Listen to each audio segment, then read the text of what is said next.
and moves were made. Hands were shook, money exchanged hands, possibly drugs. But it was all good. It was all in the name of fantasy football. Ladies and gentlemen, welcome to the Dynasty. Like I said, we all see things different. Put it on his shirt. I Yes, just they do. drank what tasted like a root beer, but now I'm feeling kind of tipsy. We're good like that. Ride that unicorn, my friend. I was really going to do an awful Mexican accent, and I realized how mad I'd get someone else for doing that. So, hi. We all are very intrigued and very interested in what will happen this year.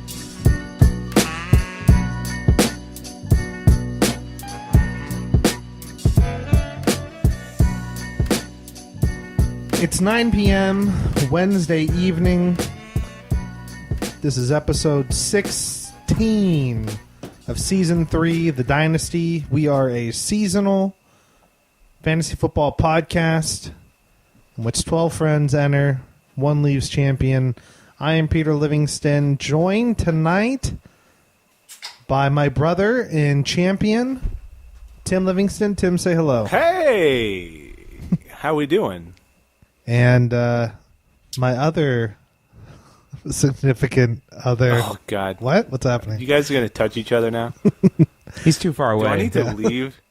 Robin Or do I want to Brown stay? I don't Ward, know. owner of the Fart Apocalypse and number one ranked team in the Dynasty as of right now. Robin, say hello. Hey, everybody.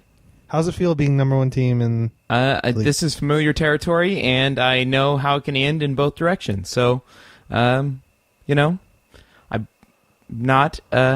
not really clinging to that number one spot. Let's put it that way. It's like finding an old pair of jeans. You're like, oh, I remember these. Yeah. They still fit great. First place. I know it so well.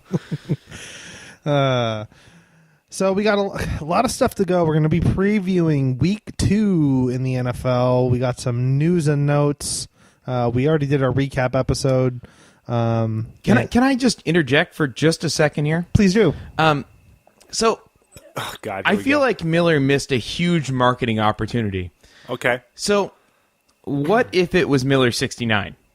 And it was 69 calories. That would be Don't you nice. think just That'd as be a nice. gimmick alone, it would sell better than this fucking seltzer water that the... I think the 5 more calories could have really improved the Miller 64. Totally. beer. It would up it Imagine what they could have done with those 5 calories. Yeah. from 2.65% to like 2.78%.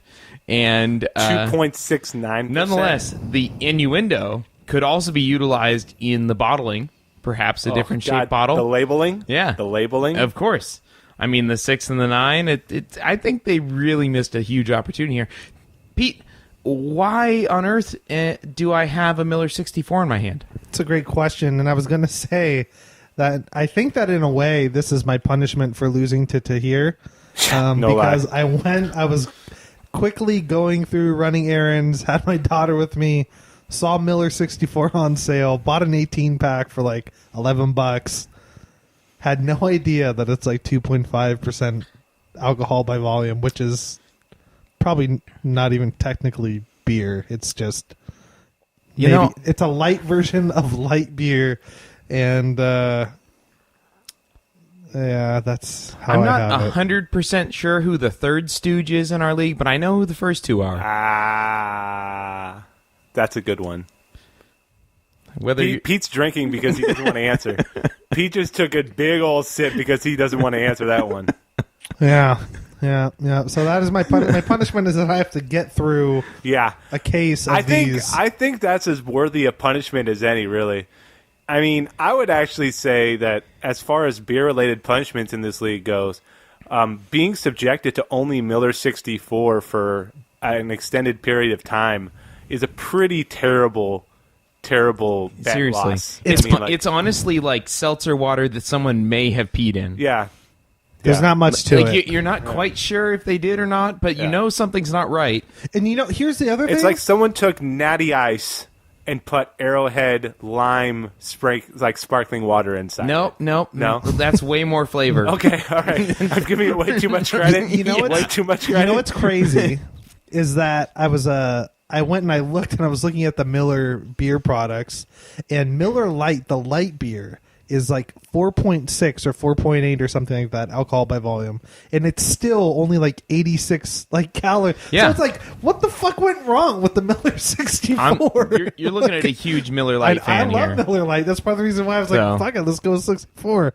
And now it's just bad news. In terms of water beer, that's where I'm going. The So Miller Lite. that's my punishment. Scott, by the way, on the podcast, we did an over-under in regards to our waiver wire, which we'll get into. We'll get over to who got picked up with our transactions. Including Robin's report card, which is always a great thing to Including go Robin's over. report card. Ooh, which I can bring up Yes, you can. Thank if you we for that. care to. Of course we will. But yeah, Scott posted a great video onto our Slack in which he had a bottle of what brand vodka? It was like Amsterdam Peach, I want to say. Yeah, Amsterdam. Oh yeah, that peach was vodka. a color. That was like when I saw what color that was, I was just like, wait, what the? Is that like an orange? Is that like Tito's orange? Like what is that he had? Like it was a very odd. Yeah, no, it was peach vodka. Peach you know, vodka. my Wow. first instinct, given my current state, was to poo-poo the fruit flavored vodka. But he was in college. But I had, embarrassingly enough, Yeah. a Bacardi Raz phase. Everybody had, not Look, me, but look, I just. can we- I everybody mean, had look, that. So Everywhere like you went. I can't really throw I had a shade on peppermint anyone schnapps for phase. drinking anything. I had a peppermint schnapps phase. I had a, I had like a lemon vodka phase. I want to say, Yeah. pretty sure. I drank a Four Loko Gold and reviewed it on a podcast. Wow. Which thousands of people have heard. I drank two Four you know. Locos as recently as 3 years ago and went and saw Monsters University at a movie theater. Never going to happen again. Drinking the Four Locos. Monsters University is a fine film. what we're trying to get to is good job on the shot there, Scotty. He took the over in terms of waivers. Tim set the line at 6.5. I Oh, it was believe. so far fucking over 6.5. Like, I mean, like the eventual waivers, like 6.5, wasn't it? No, No. it was under. Oh, sorry. Oh, yeah, Waiver- you're right. No, sorry. The report card was more than just waivers. I got confused when I first saw that. I thought there was like 16 waivers, and then I realized when I looked at transactions, It was only it like- was every free agent and waiver transaction from midnight to 9 a.m. yeah. So point being, Baby, Scott was yeah. wrong. He took the over on the 6.5. The 6.5. Did a hefty swig of some peach vodka, and it was very entertaining. So thank you, Scott, for that. But now we are going to get into transactions in the league. It was the first waiver wire week, and there were a couple of hot commodities. Obviously, as I just said, less than 6.5 got picked up in terms of waivers, but there were a lot of free agents.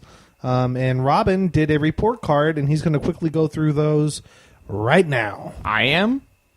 All right. I mean, I can go over Fine. them. I'll go over them because I think that I know we all love Patty projections, right? I am a fan. I'm a big time fan of the Robins waiver wire report card. I'm glad he brought it back this year. Like, He I'm wasn't flattered. going to, I mean, but he did. Look, like there's nothing sweeter than waking up on a Wednesday morning at like 9:30 and just seeing this pop up on your Slack. Just an iOS image from Fart Apocalypse. I'm just like, yeah, baby, it's back. So these are the waivers. There were 1, 2, 3, 4, 5, 6, No, there 7, were 8. I mean, total transactions was near 20, but actual waivers Was 4. were 4. Yeah. And I was very smart about me not using my waiver priority because I wasn't going to get who I wanted to get. Number one waiver priority was Tahir, and he went and got Tariq Cohen for Caleb Sturgis, who went on the IR as a kicker. That's really tough to do unless you have like a drug problem as a kicker. I think that's really Robbie I mean, gave- if I was a kicker, I'd have a drug. I mean, I have a drug problem, there but you go. I, Yeah, right. So, A plus looked awesome and played all over. Congrats on using your priority this time. For those who don't know, Tahir's usefulness of waiver priority has really been it's been shit. Let's just say that it's been really bad. Yeah. Kickers, defenses. letting D'Angelo Williams Yeah, correct. slip through his paws. Correct. And the previous week, I forget who it was. Oh, it was Charkandrick? No, it wasn't. No. Charkandrick. It was what's his face? The guy that everybody thought was going to be DMC. Oh yeah, Darren McFadden. yeah. And the heating. And so it was 2 weeks in a row. It was Darren McFadden Correct. and then D'Angelo Williams, Correct. who both were taking over Correct. in number one jobs. Right. Very nice. Yeah. Yeah. So that's the joke. Tahir with the first A+ waiver wire pickup of his career. Congratulations. A team has no name. This was the Kerwin Williams pickup after the David Johnson dislocated wrist. RIP my season. B from Robin, quote, the Arizona running back situation is a dumpster fire, but this claim had to be made. The third waiver priority was to the Golden Tate Warriors. This was Javorius Allen of Baltimore for Kenny Britt. Nuck if you buck. Nuck if you buck. Will have good games. This is a B grade. I want you to defend this B grade, considering what we now know about. Well, this Javorius obviously Allen. should be downgraded to like a C-. Sure. Okay. Very nice. But at the time, it appeared that he might take over some of Danny Woodhead's work, and now it's sounding like no, he will not. So I would just like to. I would like to give the comment an A+ because that is the most probably like middle school sounding report card comment. Will have good games. Yes. well, it was honestly like I don't give a fuck about Javorius that really Allen. does read like a 7th grade second trimester comment. B+, does good homework. Exactly. Yeah, like I have to write something here. Like I understand why you did it, but I have to put something here, and I don't feel strongly enough on either side D+, to give it a good disappointing. Yeah. I don't feel strongly enough to give her a good or a bad grade, but I don't care, and I could be wrong. Contributes to class. I'm just like, Contributes All to right, moving on, discussion. Tim. Go ahead. So Sparty Party. So both our teams out in Michigan got in on this. Nelson Aguilar was picked up as a waiver this week for Josh Doxson, who's having hamstring issues and just plain sucks at professional football. It seems like. A C grade, quote, I'm not buying Aguilar, very nice, as a consistent fantasy asset yet. So, you see, since they're in the bad sports puns division, I decided to change Nelson Aguilar's name to The Aguilar. grade's a C, but the comment is an A. Yeah. Very solid. Very solid. So after that, we had like a dozen free agent pickups. A lot of these were done by people who just had children born in the past 2 months. I just want to point this out. Yes. Fart Apocalypse with the first 3 pickups. The first one was the Baltimore defense for Pittsburgh's defense. Quote, stoked that they weren't claimed, giving himself a B. 2:04 a.m. Very 2:04 a.m. Mm-hmm. So very nice. Then a minute later at 2:05, he picks up Kobe Fleener as a free agent. Mm-hmm. Then 6 minutes later, he drops Kobe Fleener for Charles Clay. Yep. Both grades D. Quote, sleep deprived, Hunter Henry panic moves, desperation mode. Also spelled desperation wrong. Did I? Yes. Yes, I did. So very good. In fact, the fact that it's at the 2 a.m. mark makes me suggest he was writing these as it went, which is just terrific. I did actually, no. Very, That's very amazing. good. But, still sleep Still deprived sleep when I deprived. did this at 8 in the morning. So very happy with this. 30 minutes later, Michigan wakes up. And Scotty goes and gets... No. That's Matty Hughes. That's Matty Hughes, sorry. Golden Tate Warriors is Matt Hughes? Yeah. So Is he like on UK time or something like that? No. What's He just, that's about his third wank. Okay. Of the, All right. of rolls the night. over, can't get it. Yeah, okay, Yeah. got it. Yeah, okay, got it. So at 2:38, he wakes up and drops the Los Angeles Rams defense, who destroyed the Colts, 28 points, I believe, in fantasy, and drops them for the Oakland Raiders defense, C-. I think the Rams might have been worth holding on to. This is also something concerning they didn't have who many people think is the best defensive player in football on their team. I do agree with this as a C-.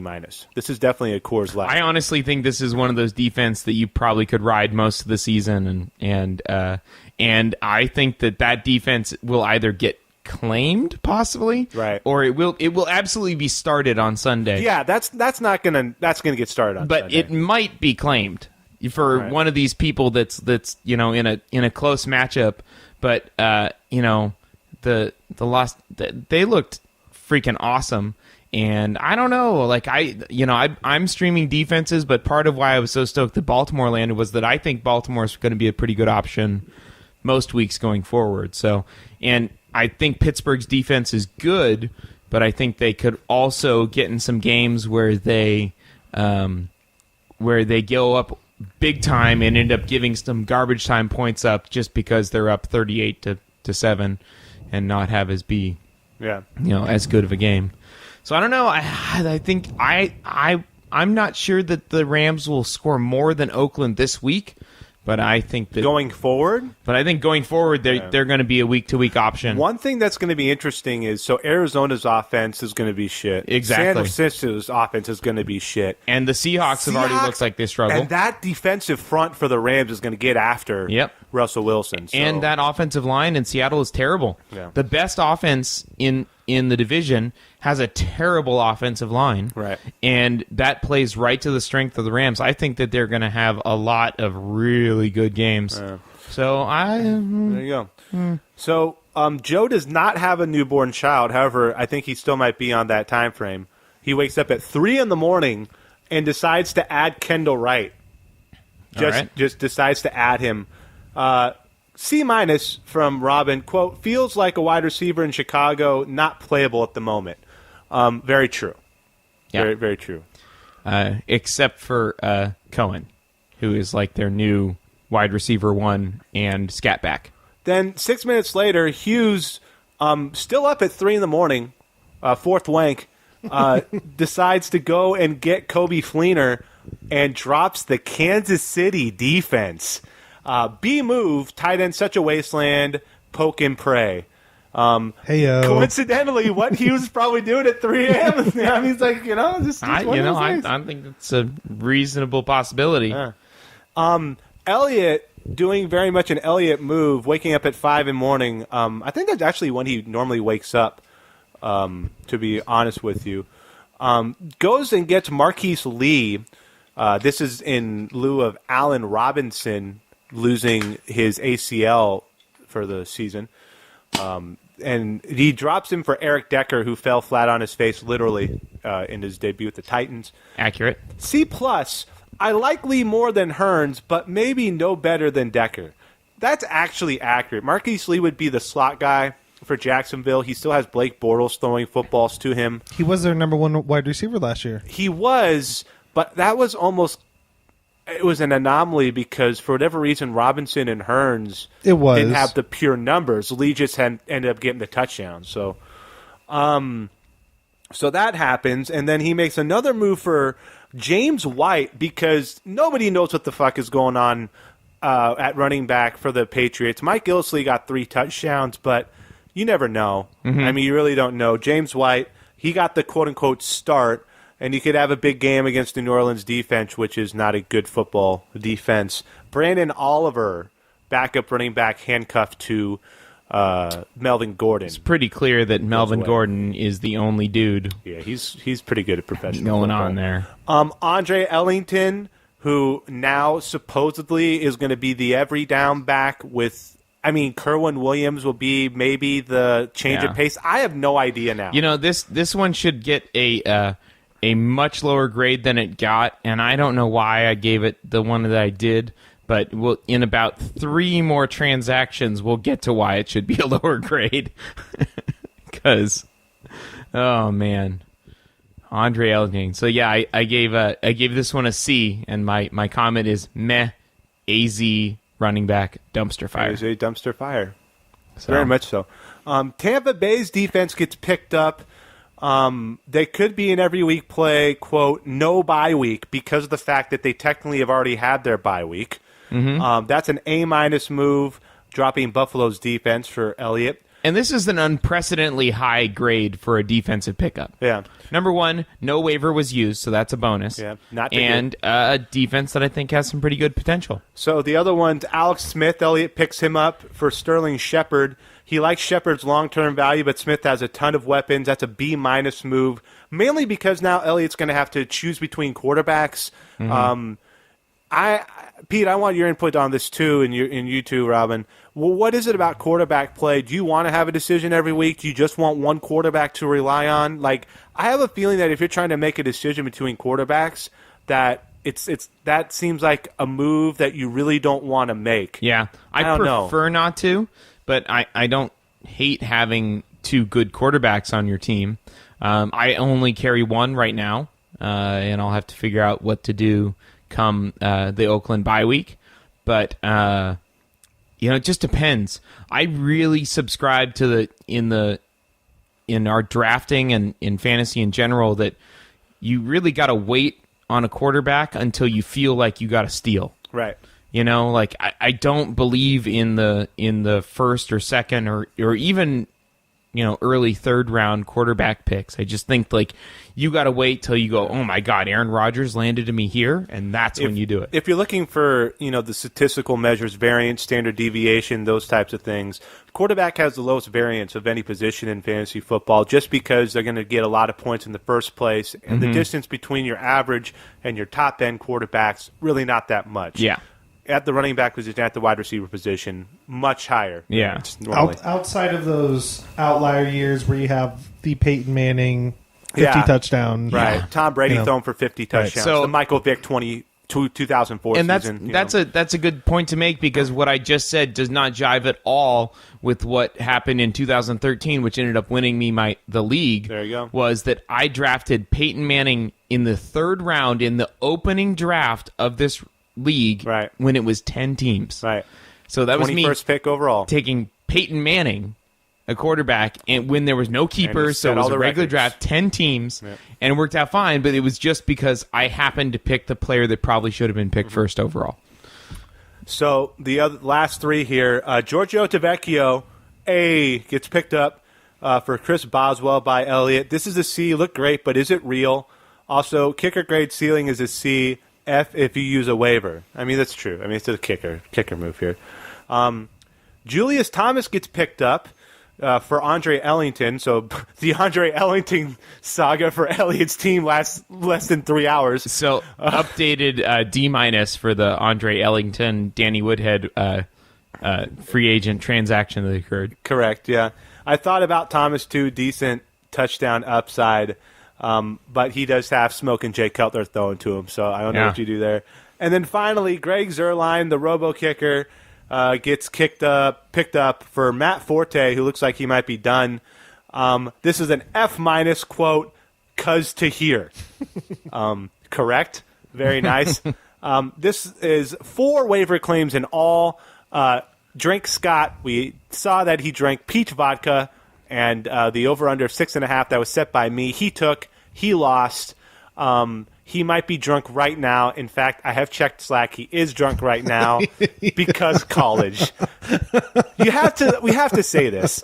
So everybody in this league, outside of 2 people, are 30 years or older, right? Everybody in this league are 30 years or older. Speak for yourself. I mean, the 2 people who are not are in their prime years as college students.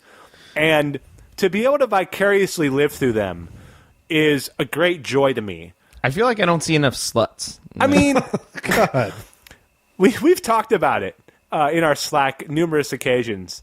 That needs to happen. Scott has the front, like he's got that Jufro. You know what I'm talking about? Yeah, no. Like, I mean, Scott looks like he could Ken do some Marino's character in Wet Hot American Summer. Yeah.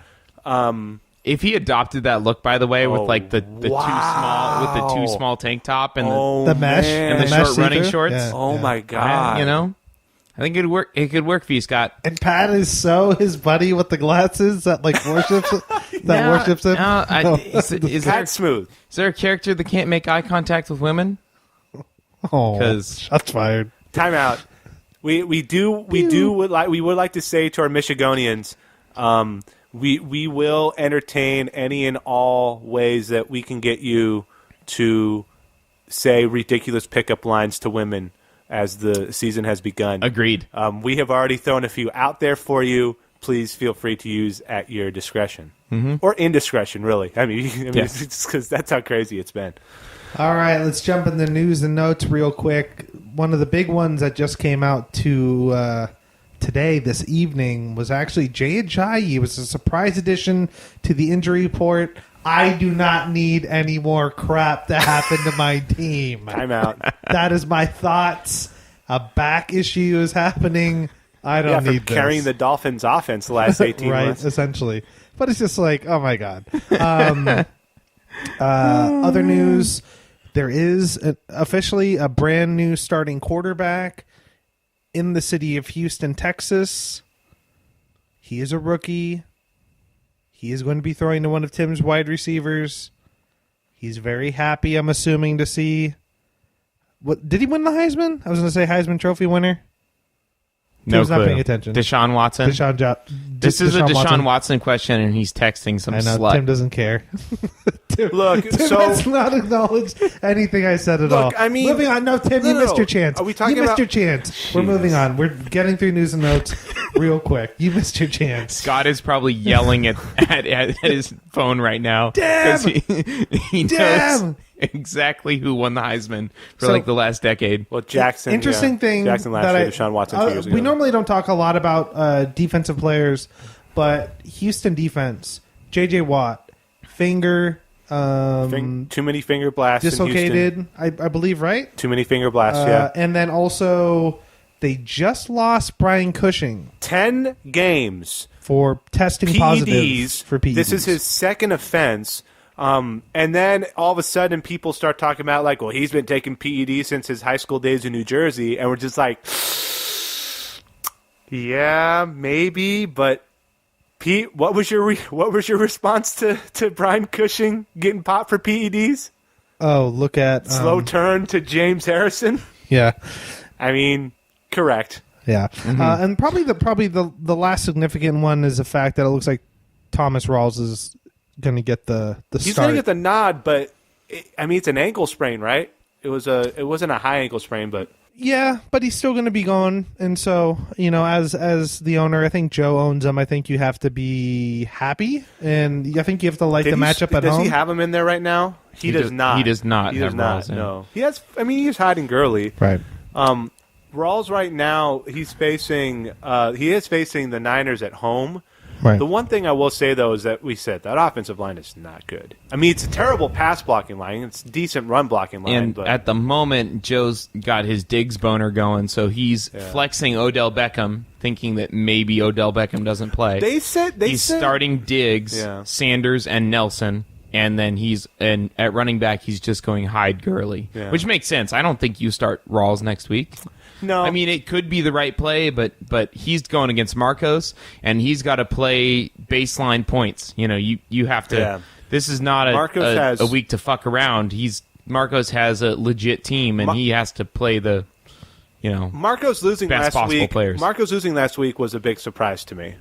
Really? To be honest with you, because you got 40 points from freaking Kareem Hunt. Even man. if I got 8 points from Kareem Hunt, I would have won. Yeah, but that's a good team he's got. That's a very good team he has. Yes. Like it's a dark horse playoff candidate. There was some like T.Y. Hilton. You could look at that on every single paper level and go, T.Y. Hilton's going to have a terrible game. Well, guess what? He did. Yeah.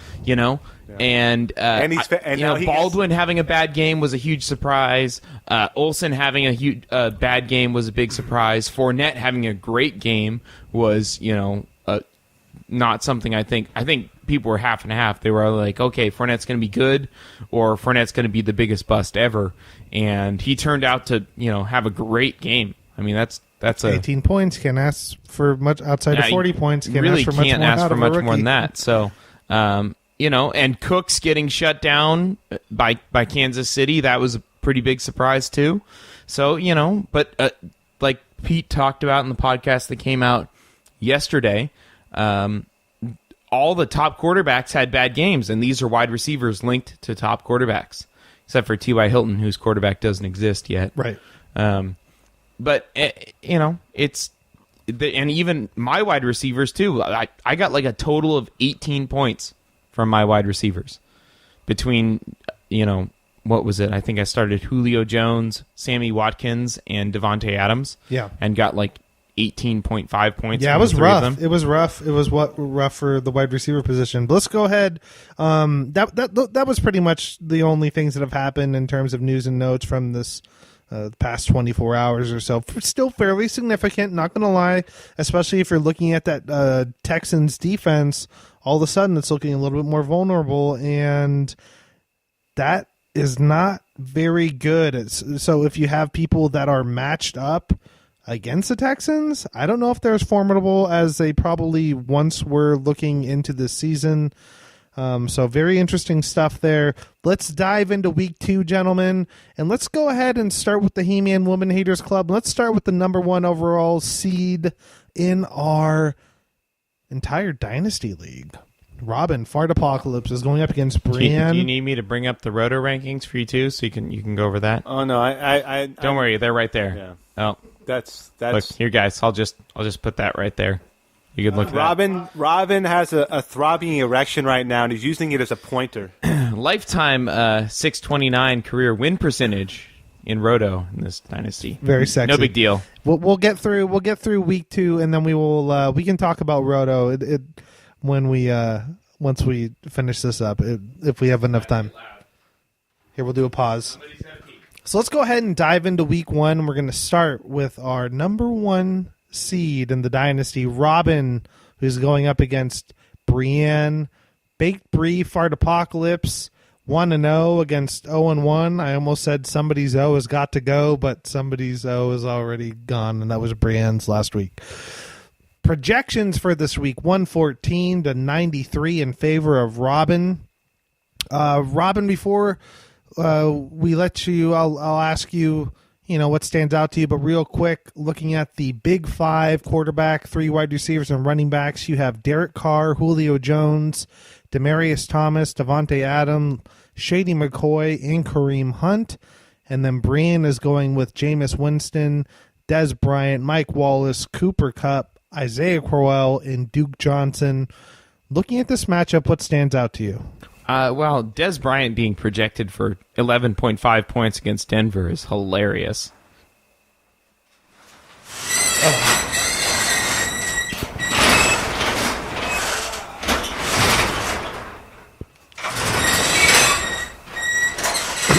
It's almost like he's never used a garage door before. Not like that. Hey, Tim. This part we'll leave in. We won't edit this part out. But Tim, do you want me to sit on this? Is that why you have it sit like this? No, you should. But you should drink some of it. Tim has a bottle of Templeton Rye. Cork's all.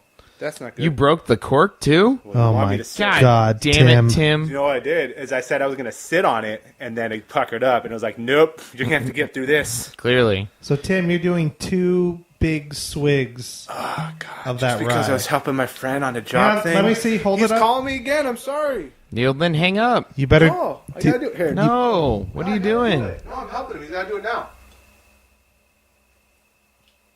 That's a half. There's 1 full one. That was a really nice ride.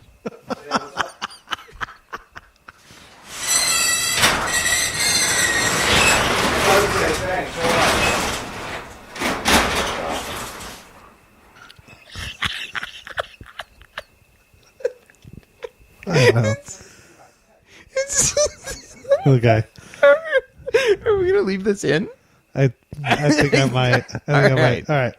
So I was saying that 11.5 points for Dez Bryant against the Denver defense at Denver is pretty hilarious. That would be my main takeaway. But equally hilarious would be the 8.16 points projected for Hunter Henry after 0 targets in week 1 and 0 points. So I guess a question I have for you in regards to Hunter Henry is, you were working the waiver wire. Is he somebody that you plan on keeping in your starting lineup, or? At this point, yeah, that's what I'm going to do. Okay. I know that it's a big risk, but I feel like this game is totally different in terms of who they're playing, and them being at home versus Miami is a big difference between being on the road at Denver. And I think that the result of the game in Denver, I wouldn't be surprised to see someone as talented as Hunter Henry having a bounce back game.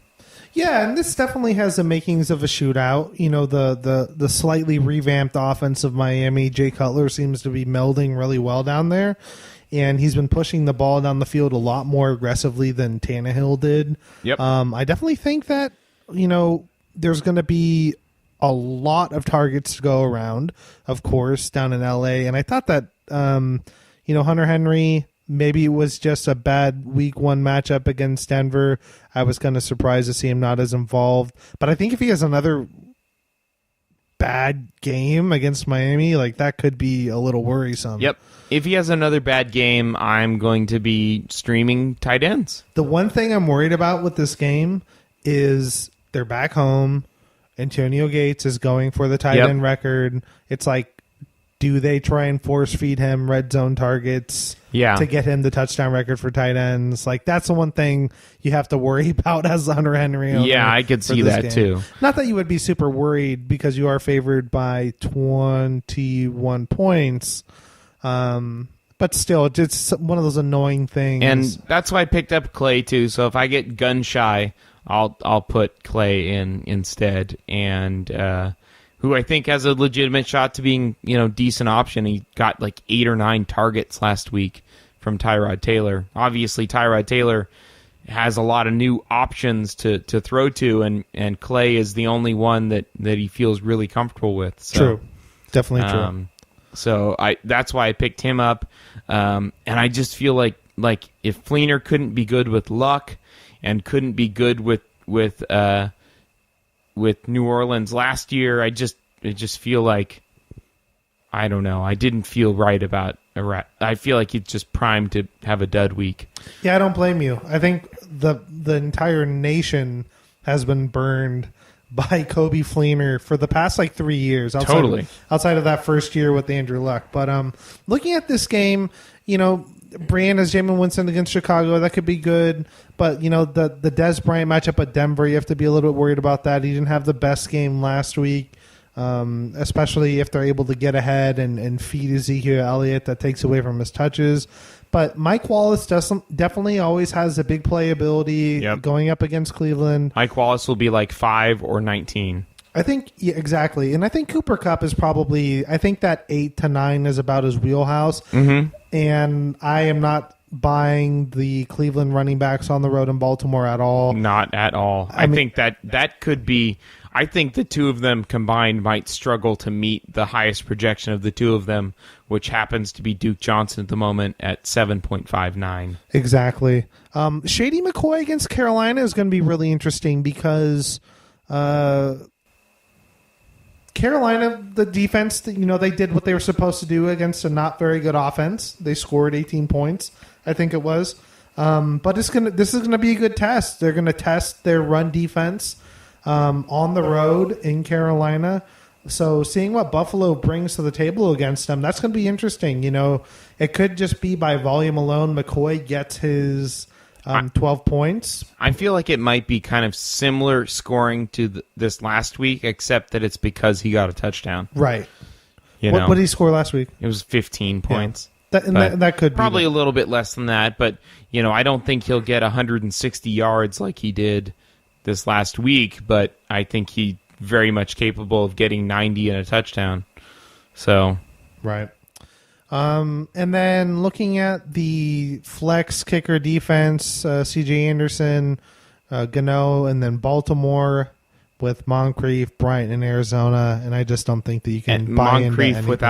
without Andrew Luck. It's kind of like, you can't buy into any of the Indy wide receivers. It's just impossible. And then, of course, anybody against Indy is a good matchup. Yeah, Arizona defense against Indy, that could be... that's why you saw me, being excited about getting Baltimore, because I feel like if everything else fails, that being able to equalize the Arizona defense with the Baltimore defense against Cleveland, these two defenses right here might score 20 points. Most fantasy points of any other combination. Right. Arizona and Baltimore versus Cleveland and Indianapolis. So that could be a real defensive barn burner. All right, so let's go on down and let's look at the other game in your division. Sorry, I took you to the wrong one. It's completely okay. My bad. Let's My go ahead bad. and we'll look at the Belching Beavers against Team, which is Marcos against Joe. 0-1 Belching Beavers, Marcos's team against Joe's 1-0 team. 110.97 to 110.62 is a current projection in favor of Marcos. An incredibly close game. Looking at the top 5 quarterback, 3 wide receivers, and 2 running backs for each of the teams, Marcos has Mariota going against Jacksonville. This will show us if the Jacksonville defense is for legit, real. or I if think they're they are. or if they're a paper defense. So you have Mariota on the road at Jacksonville, Brandon Cooks at New Orleans, T.Y. Hilton at Arizona, Doug Baldwin home against San Francisco with DeMarco Murray on the road at Jacksonville, and Leonard Fournette at home against Tennessee.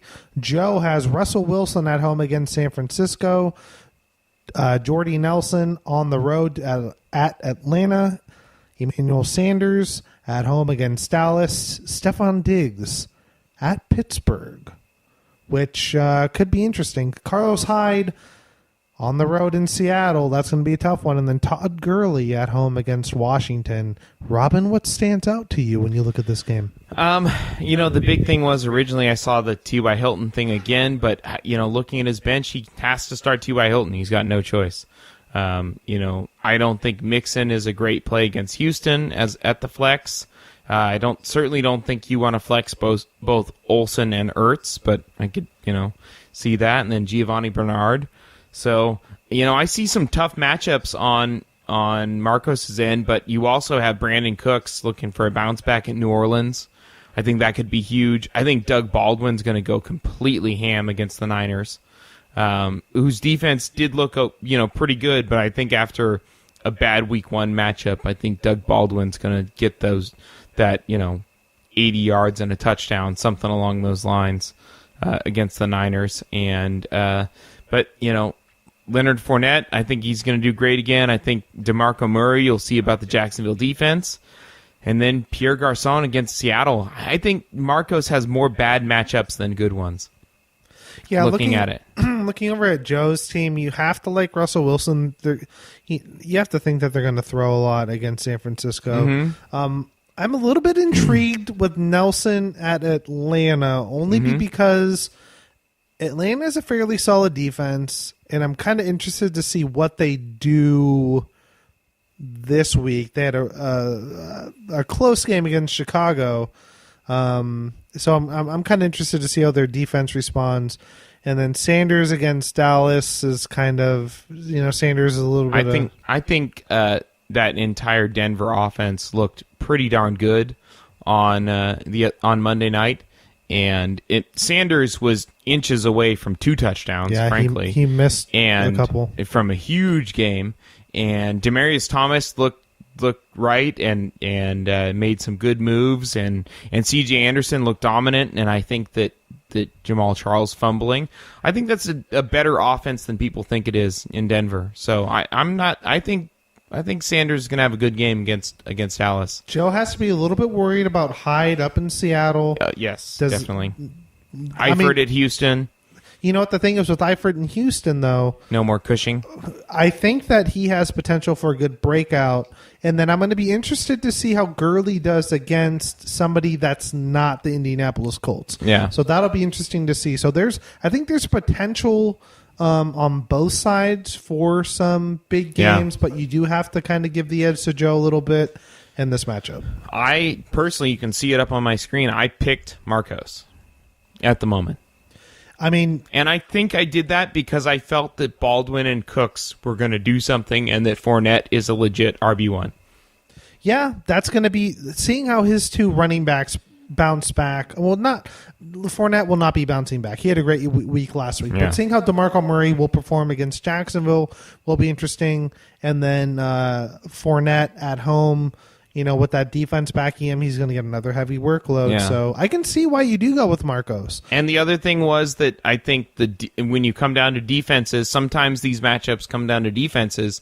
Denver versus Dallas, while Denver can hold any offense in check, it's not as cake a matchup as Seattle, against San Francisco. And I guess the big wild card would be the fact, will Odell Beckham be able to go? Yep. He's right now in Joe's flex spot. He's If projected not- for 12 points against Detroit at home. If not, I think Joe's in trouble. So Yeah, he's got to start Blunt or Blunt, Gore, or Rawls. I imagine he'd start Blunt right. in that case, or maybe Rawls if news leading up to the game was good. Right. So another very interesting matchup. Have you guys talked about my matchup yet? not No. yet. Why would we do that? You have to go. You have to leave. That's a really good rye whiskey that you just drank. I know. It's Templeton 6 year. It's good. Fuck.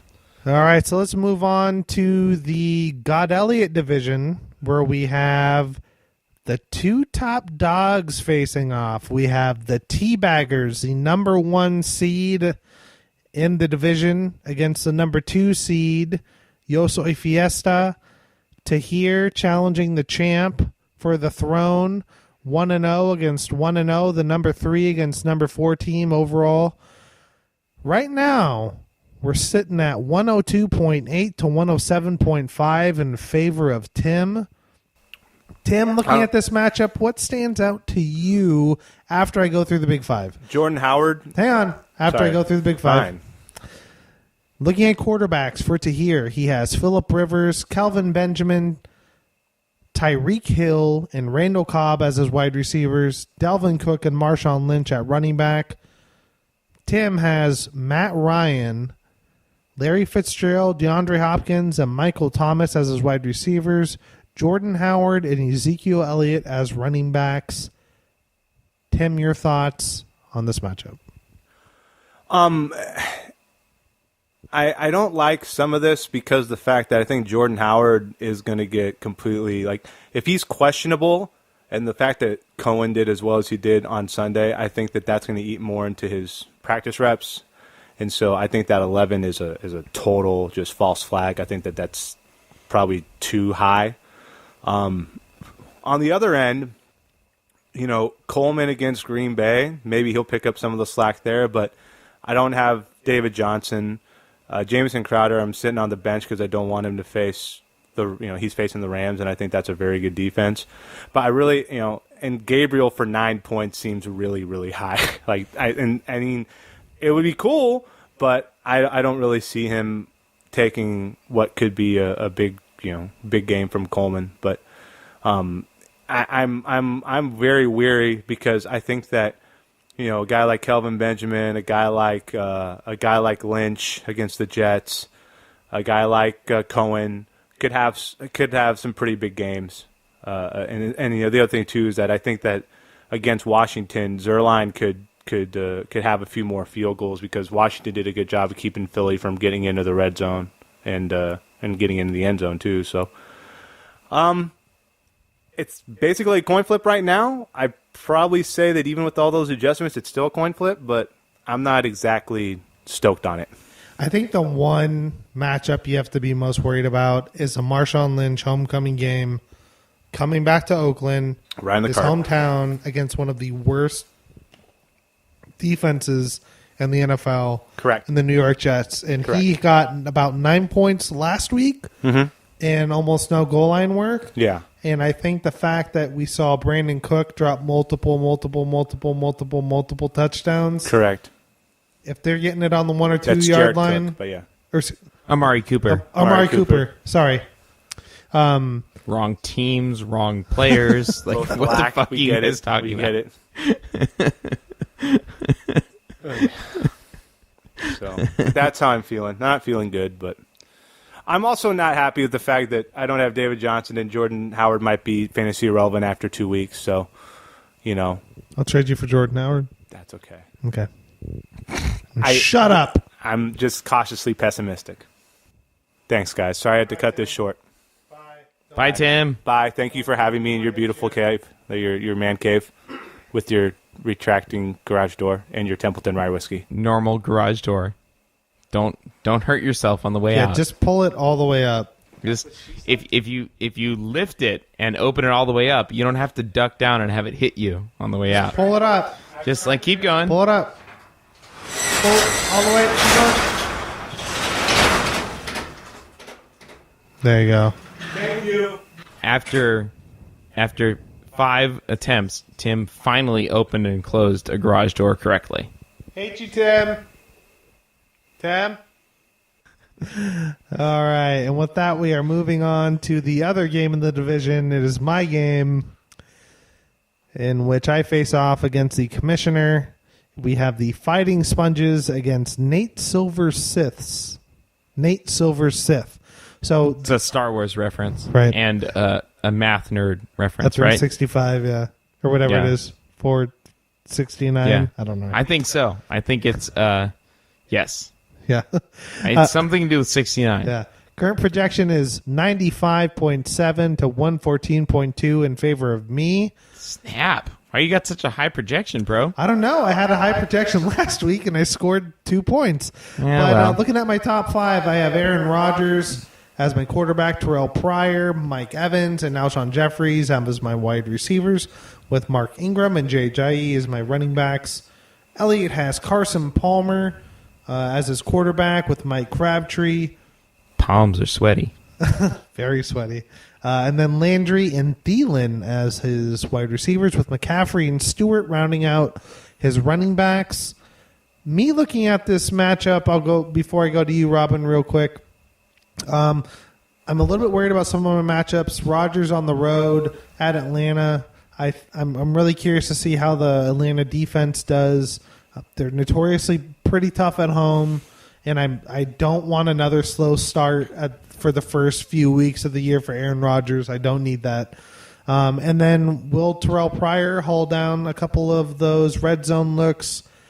You know, I have to like Mike Evans against Chicago, and I'm not feeling super confident with Alshon Jeffrey. And I'm feeling okay with my running backs, Ingram and Ajayi, but I am a little bit worried when I look at Carson Palmer at Indy. The fact that he's only projected at like 16 points, I think he can probably tack on another 8 to that. Yeah. And Crabtree's good for that 9.9. Yeah, and I You could would think. see. Yeah, I could see Crabtree getting a touchdown and maybe Thielen 50 will yards. not get 9.4 points. McCaffrey is way over projected as well.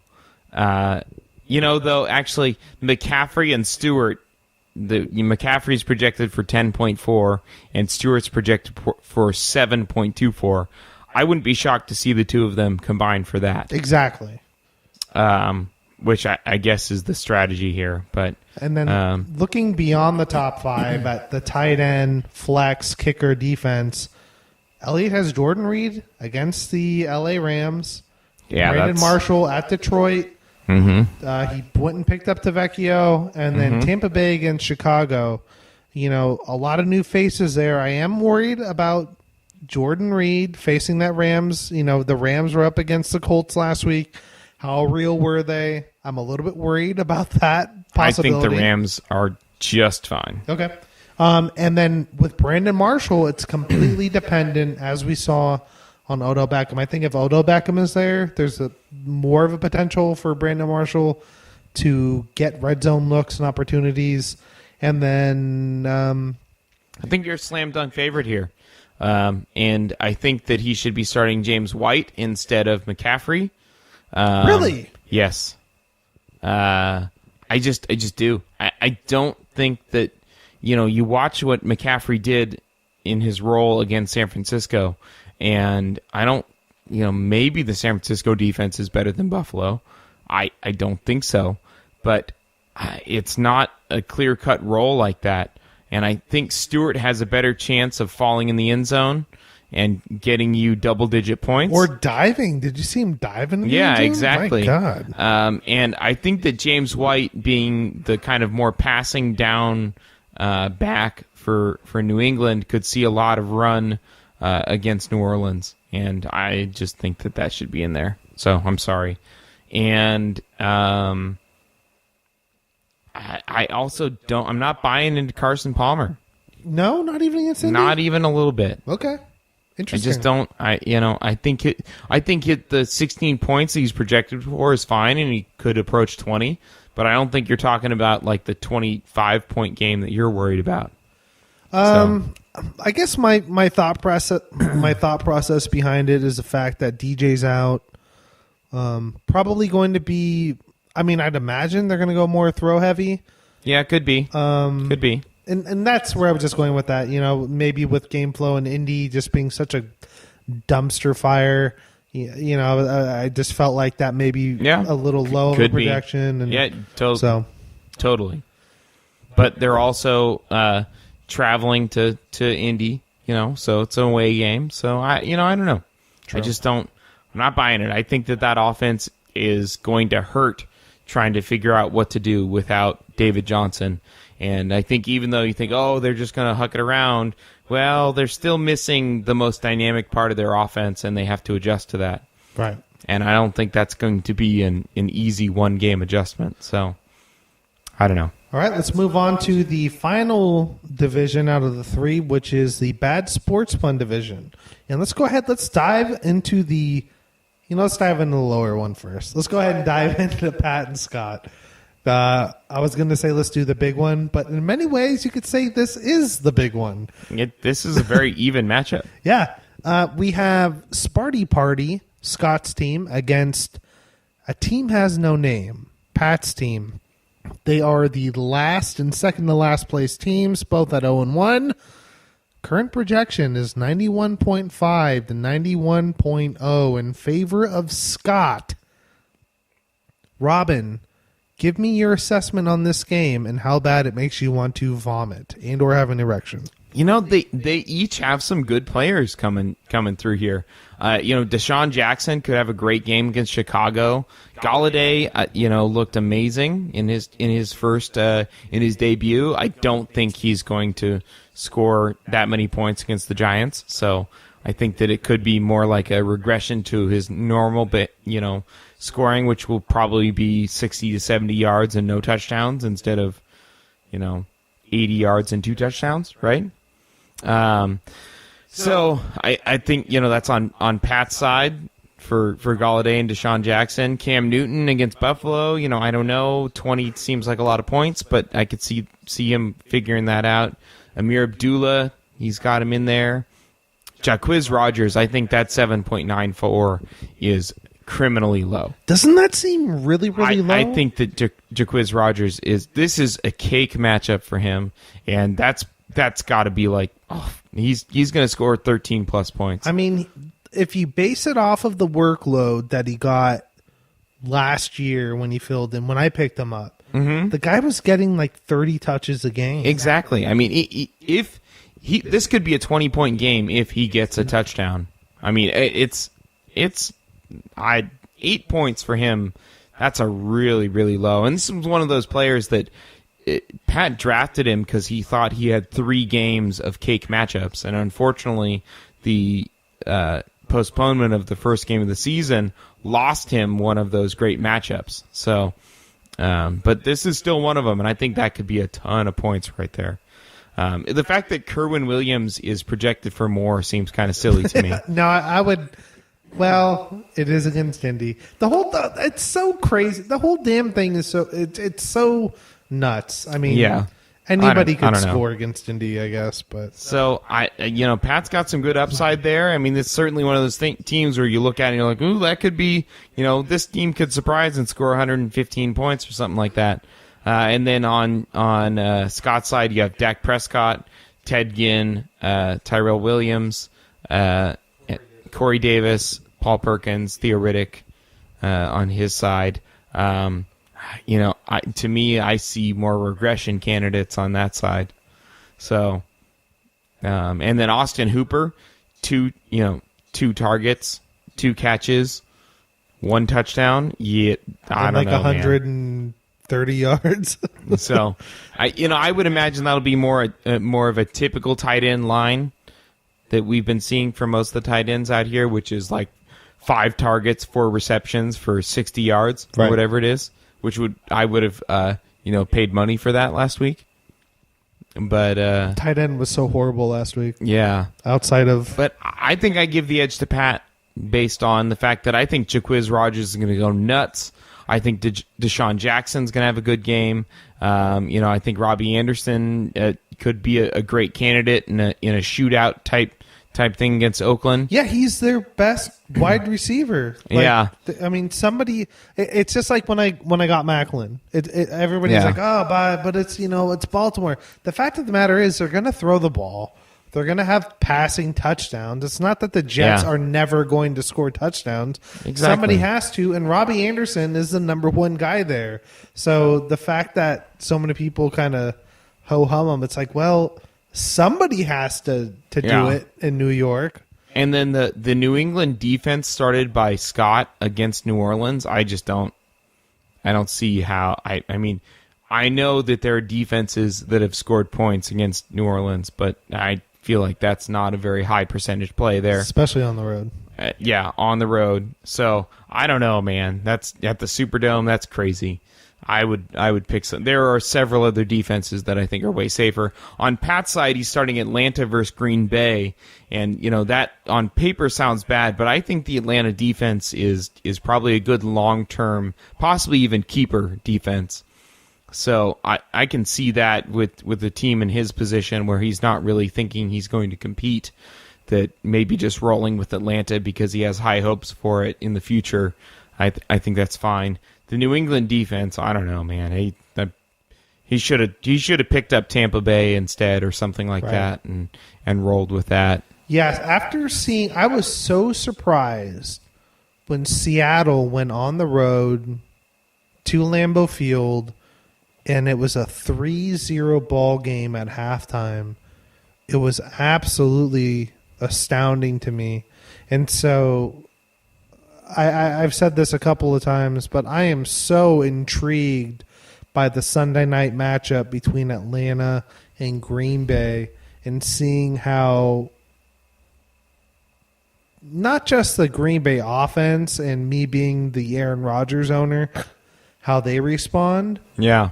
But, this will be a great test for the Atlanta defense. This is going to be a great game. This is one of those ones where I want to be glued to my seat. Probably won't be because I'll be helping kids go to bed, but I really want to. Right.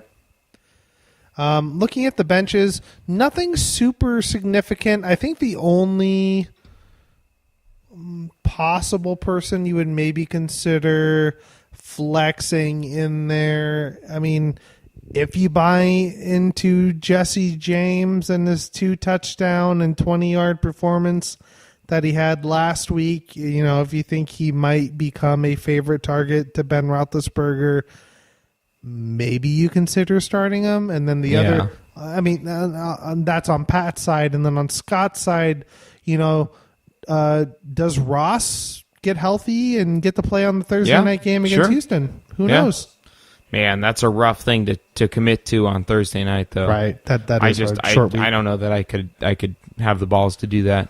All right, let's go ahead to the last game of week 2.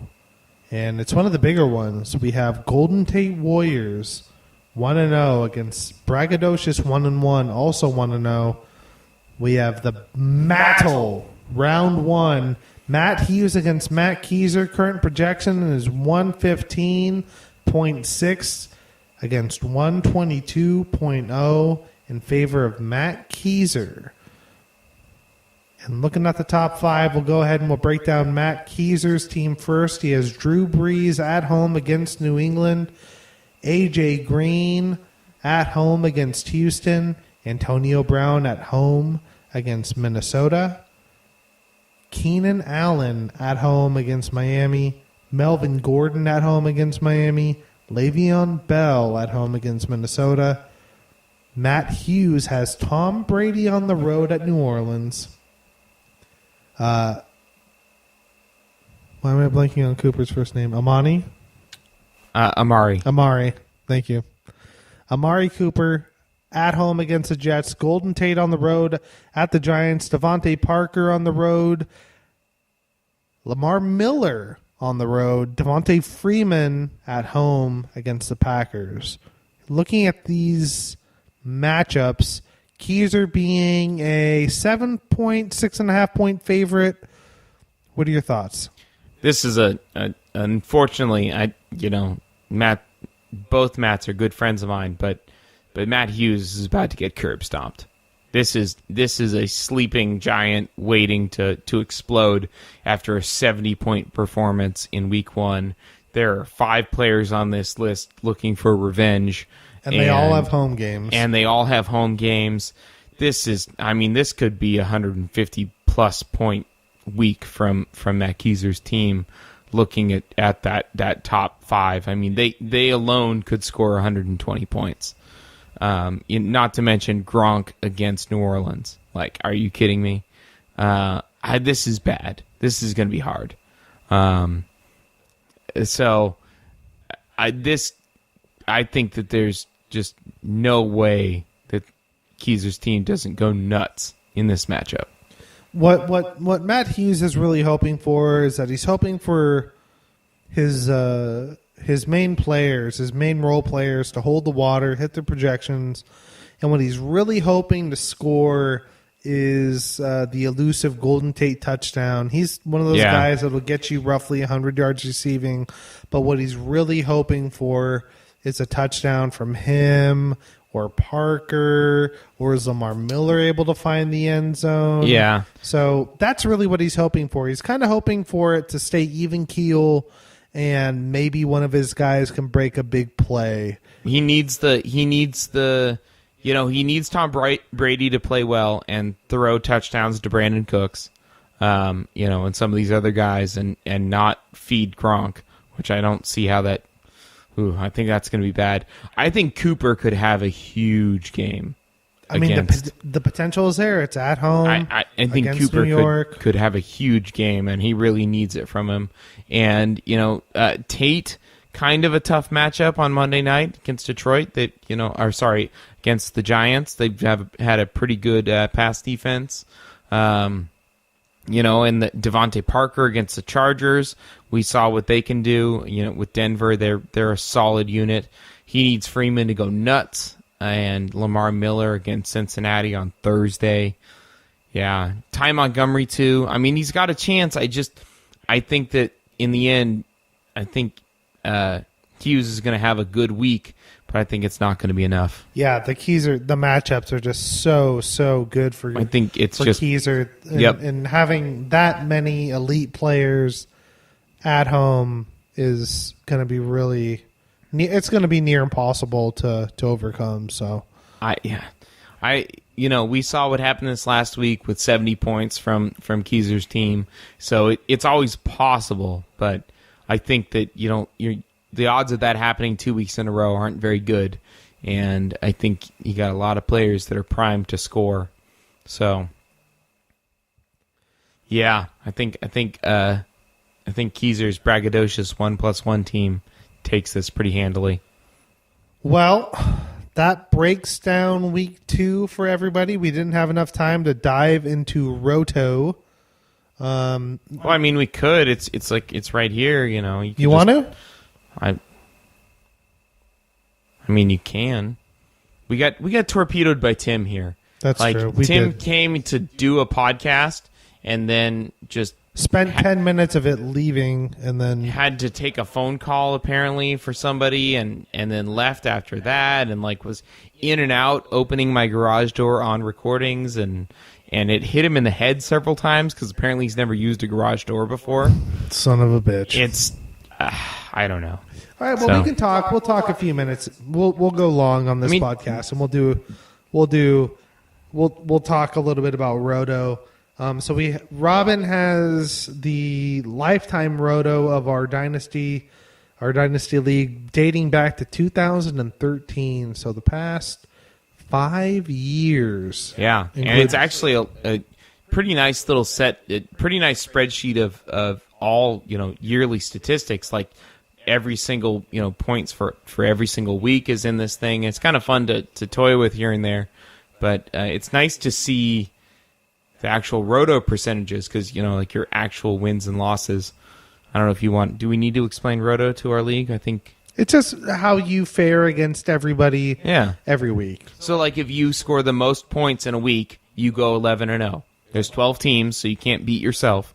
So you go 11-0. Or And can if you score you? second most points, you go 10-1, and so on and so forth, all the way down. So every week there's an 11-0 team, there's a 10-1 team, there's a 9-2 team, and so on and so forth, on and on and on. So, and that calculated every week for the entirety of our league. We get actual win percentages based essentially on how many points your team has scored each week. So the number one Roto team in 2013 was Robin with 94 wins. So now I should note this spreadsheet that you're looking for is not sorted by each year out there. It's sorted by the total. So I was the number one in 2013, but as you go forward, you might have to do some searching there to figure out who the actual champions were. Yeah, looks like no, the Roto highest percentage. So this is just wins and losses. So in 2014, looks like it was you with 83. So keep going, but just keep in mind that it moves on. Right. The number two team in 2013 was Elliott. Actually, Elliott had a Roto. He had 90 wins and 36 losses. The number three team was Scott. There was Scott and Pat early in the league were pretty good. I think they both made championship games. The number four team was it was Joe. Was 60. He went 60 in the 66. And then going over to 2014, the number one Roto team was me, 83 and 43, followed by the number two team. Well, actually, it looked like it was a tie between Joe and Pat, both with 77 and 49, followed up by both Robin and Matt Keyser with, wait for it, 69. We were both 69 and 69 that year. I know that doesn't add up math-wise, but that's what it was. That was a year. That was one of my big years. That was a year where I led in points and everything else, obviously, but I did not succumb to creating super teams and trading for. I didn't. To be completely honest with you, I don't even think that I thought about that. The idea of maybe not. The idea of trading like third and second round picks for elite level talent for the playoffs. And so when the playoffs came this year in 2014, I just remember thinking like, oh my God, like what's happening? I went from top dog to all of a sudden I was maybe the second or third best team come playoff time because everybody else had made these moves to beef up their teams to match mine. And that had never occurred to me that people would do that.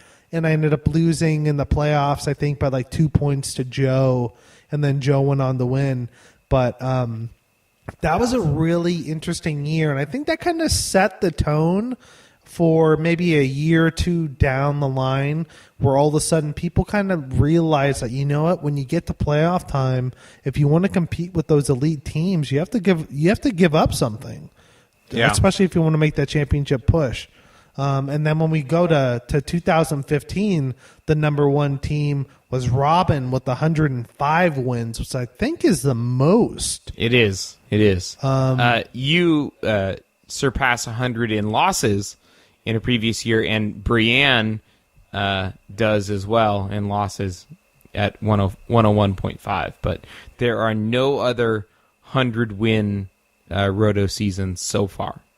So it went Robin 105, Joe 99, Pat 87, and then Matt Hughes 85 and a half. That means there was a tie in there somewhere, which is gross. Yes, Brienne and Matt both in the same week had the same exact score, not playing each other, but in separate matchups had the same exact score, resulting in a Roto tie for that week. And then I made the playoffs this year with the Roto of 66 and 88. Shout outs to me. And then 2016, just this past year, the number one team was Joe at 96 and 58. Pat was number 2, 87 and 67, followed by Tim was number 2, 91 and Oh, 63. sorry, I missed that. Yeah, you're right. Tim 91 and 63, and then Pat 87 and 67, followed by Brianne at 86 and 68. This was probably our most competitive year. Ironically, you and I didn't fare very well in the actual final standings. Yeah. But you fared a lot better than me in Roto. I went 4 and 10, but had a above 500 Roto record. 80 and 74, whereas I was 44 and 110. Yeah. Sad face. Currently in this year of 2017, the number one team is Robin. That's why he really wanted to talk about Roto so bad, because he was at the top. I mean, so why many else times. would I create these huge Roto spreadsheets aside to show everyone? Exactly. Matt Hughes is number 2 at 10 and 1, followed by Tahir, who is 9 and 2, and then Tim is number 4 at 8 and 3. Yeah. But the nice thing about Roto is that there's nothing subjective about it. No. There's, I'm not finagling ways to make myself the number one team. I'm simply just showing over time the amount of points I score each week result in, Roto points. So it's in no way was I talking about the Good Elliott rankings when I talked about that. No, not at Wasn't all. by any means a reference to that. And I don't think if anybody has listened to the past 3 years of Dynasty podcasts, have they ever heard Robin be critical of the No. Fidelity rankings? But I mean, say for instance, you were doing lifelong rankings for your league, and there was a team that had a 629 lifetime win, Roto win percentage, and the next closest was 592. I mean, it'd be kind of weird to not have that team be precedent. Anyway, Roto's a lot of fun. It is. It's I'll cool to continue see. to track it, and it'll be fun to see how it grows. I mean, Joe is really not that far behind in the rankings, and I have it sorted by win percentage. So Matt Hughes, who missed 2013, actually has a great percentage, even though the total wins and losses are less. He's got a pretty good win percentage so far. So maybe we're underestimating him on our rankings and things like that. So it'll be interesting to see how this shakes out. I'll keep tracking it for the life of the league. We'll have a lot of data for a very long time, hopefully. You do that, and I will just continue to make the playoffs and finish 4th. Yeah. And Livingston Brothers in 10th and 11th place at 440 and 431 respectively Roto win percentages. So, yeah, guys. Hey, I just care about making... Like, how do you even do that? I just want to make the dance. That's it. That's all I want to do. I guess so, but holy shit. Once we move to Roto, I will put more emphasis on being the highest scoring team. The goals are the same. No, my goal is to win league. That is my only goal. This suggests that you got lucky with shitty divisions. This suggests that you had easy strength of schedule and bad divisions at times. Or we could argue that you guys played in shitty divisions and had inflated wins and losses. Well, but it's against the whole league at the same time, so it doesn't. That's not. I mean, that would make sense for actual wins and losses. But Roto, you play every single team every week, so your point score goes against everyone else. So that doesn't really make sense at all. It's almost as though you don't understand the concept. I think the only thing that you don't understand is that we don't do Roto, and this is just something that you do to get your rocks off. I do enjoy it. I spend a lot of time on spreadsheets, and when I get bored of the ones that I have to do for work, I tootle around with fantasy football ones. So I just focus on winning my division, regardless of how bad it is, and getting into the playoffs. Because it's like you got a good shot now with Tim's team imploding, and obviously he's more focused on whatever it is that he's focused on. phone calls. Yes. You know what though? I'm not just trying to say this, but we talked about Tahir's draft and the fact that he went boom or bust, and he has the potential, no joke, to actually make a serious run. Yeah, I agree. When you look at Marshawn Lynch and Cooks and everybody that he's actually been able to muster, it could be the perfect storm. It could be that he just had a really solid draft and truly got the guys that can give him the points to not just make the playoffs, but actually make a run at a championship, because those are the kind of guys where you can have a massive game yardage wise from Cooks, or you can have a massive touchdown game, kind of like Gillislee with Marshawn Lynch. And although Tahir is kind of down there with Roto too, I think he's going to make a strong push this season. Right now he's at 9-2. I think that we were kind of poo-pooing his team a little bit, but I think not to overreact to week one, I think that he is definitely a contender this year. Yeah, my only thing is that he's got a lot of boom or bust candidates on that team. So it's kind of like he had a boom week, and he had, some really big plays from some awesome players, but they can also, when you get half your points from one reception, you're going to have some games where it's not going to be as good. So I think he's got a few of those players on his team and could struggle, and ultimately that doesn't lead to playoff success, is having the boom or bust player. So but yeah, his team is great. I certainly don't feel comfortable against Tahir games at this point. So, all right, well, that's going to wrap up week 2. This is the Dynasty Podcast. I am Peter Livingston. You can follow me on Twitter at Peter Livingston. You can follow Tim at The Garage Door. You can follow Robin everywhere. Find me. Well, I have a podcast called the Disc Golf Podcast, so you can find me on Twitter at the Disc Golf Podcast. Or at the Disc Pod, and on Instagram at the Disc Golf Podcast, Facebook.com/Disc Golf Podcast, throw stuff at stuff.com. So if you're looking to get into disc golf, which is an awesome sport, check us out. Do that, and then check out his Grindr account, throwstuffwithstuff.com. No. It's my Grindr account is Throbbing Brownhole. So you can find me there too. I thought it was throwstuffwithstuff.com. No. Okay. That's the straight one on Tinder or something like that. Sorry about that. But anyway, we appreciate you guys listening, and good luck this week. Week 2, here we go. Let's have some fun. Boom.